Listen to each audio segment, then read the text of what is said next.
So, let me get this straight. A toddler opens toys on camera and somehow ends up with a billion-dollar brand, a Macy's Day Parade balloon, and a full-blown Hollywood movie. Cute, right? Wrong. What started as a fun little YouTube channel has morphed into something much darker. A child exploitation wrapped in cartoon colors. We're talking federal investigations, parental greed, and a 13-year-old kid who looks like he's aged 40 years from the stress of being a full-time content machine. While the rest of us were learning how to ride bikes, Ryan was pulling in more money than Fortune 500 CEOs, and now it's all unraveling.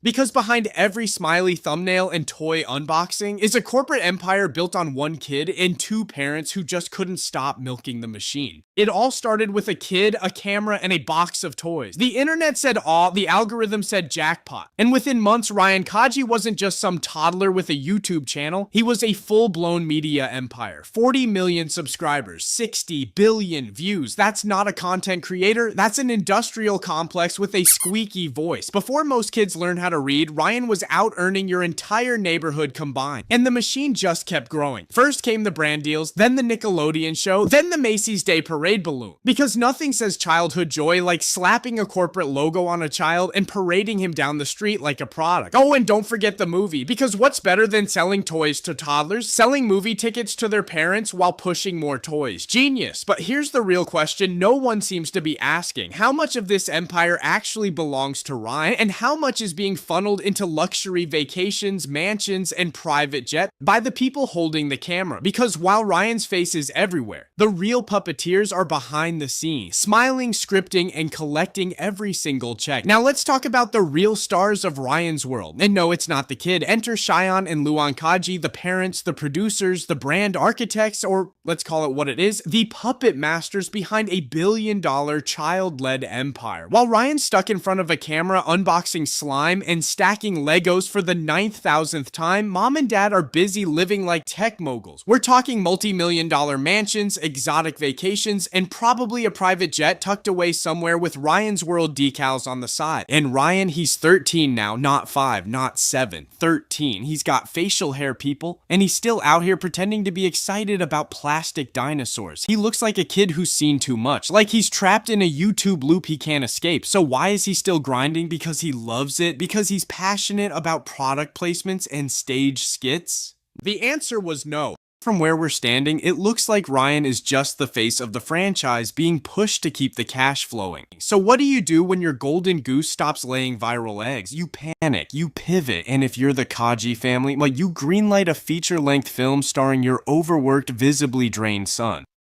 Enter Ryan's World, the movie, a desperate attempt to resurrect a dying YouTube channel by slapping together a 90-minute brand commercial and hoping people don't notice. Spoiler alert, we noticed. Let's run through the checklist. Cringe acting, check. Animation that looks like it was rendered on a school Chromebook, check. A script that reads like it was written by ChatGPT after a Red Bull overdose, triple check. And Ryan, he looks like he'd rather be at literally any high school detention than acting in this train wreck of a film. The kid has dream, real dream. He wants to be an animator. He wants to be behind the camera. But guess what? That doesn't fit the Kaji's business model, because you can't slap an ad on Ryan's sketchbook. You can't sell Happy Meals with a kid who's finally finding his own identity. So instead, they shove him back under the spotlight, wide-eyed over it, and clearly just going through the motions while they desperately try to milk whatever attention is left. This wasn't a movie. It was a corporate cry for help.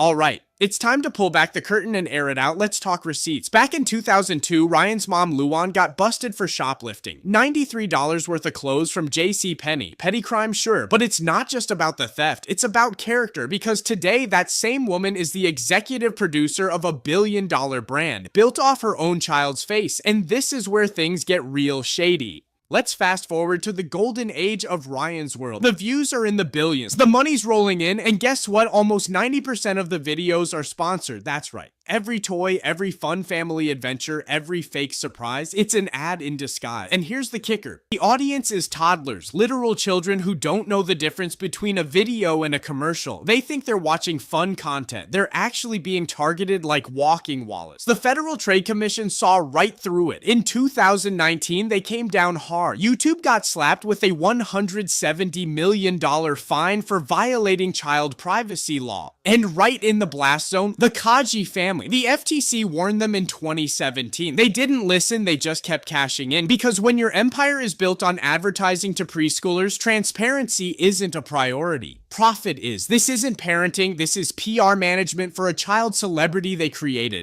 Ryan's growing up, and let's be honest, it shows. The spark gone, the energy, running on fumes, the views, circling the drain. He's 13 now. He's not the wide-eyed toddler who used to squeal over slime and plastic toy trucks. He looks tired, he looks done, and frankly, the internet's attention span has moved on. But just when the views start dipping and the brand starts crumbling, and bam, enter Ember and Kate, Ryan's younger twin sisters. This isn't random, this is recruitment, because once the main star burns out, the show must go on. And if you think the Kajis are ready to let the camera stop rolling, think again. This is the Kardashian pipeline, but miniaturized. Manufacturing fame, monetizing childhood, training the next generation of influencers before they even hit grade school. It's not a family vlog anymore, it's a franchise. And those girls, they're not just Ryan's sisters, they're the backup plan. Let's not sugarcoat it. The Kajis are rich, filthy rich. They've got more money than most people will see in 10 lifetimes. And it's all thanks to the face of their brand, Ryan. But here's the real cost, his childhood. Every moment of Ryan's life has been packaged, uploaded, and monetized. Every laugh, every unboxing, every fun family moment, scripted, manufactured, and all under the watchful eye of mom and dad, who aren't just parents, they're brand managers. Ask yourself this, why has Ryan never done a solo interview? Why is it that every time he's asked something even remotely real, his parents are right there, ready to jump in, spin the answer, protect the narrative? They say they're shielding him from the spotlight, but it's obvious that they're protecting the business. The line between love and leverage gets real blurry, real fast. So what do you think? Is Ryan just a lucky kid with rich parents, or are we looking at child labor with a ring light and a merch line? Drop your thoughts in the comments, I read them all. Don't forget to like, subscribe, and click the bell so you never miss a deep dive into stories they don't want you talking about. That's all for today, guys. I'm gonna go get a glass of water.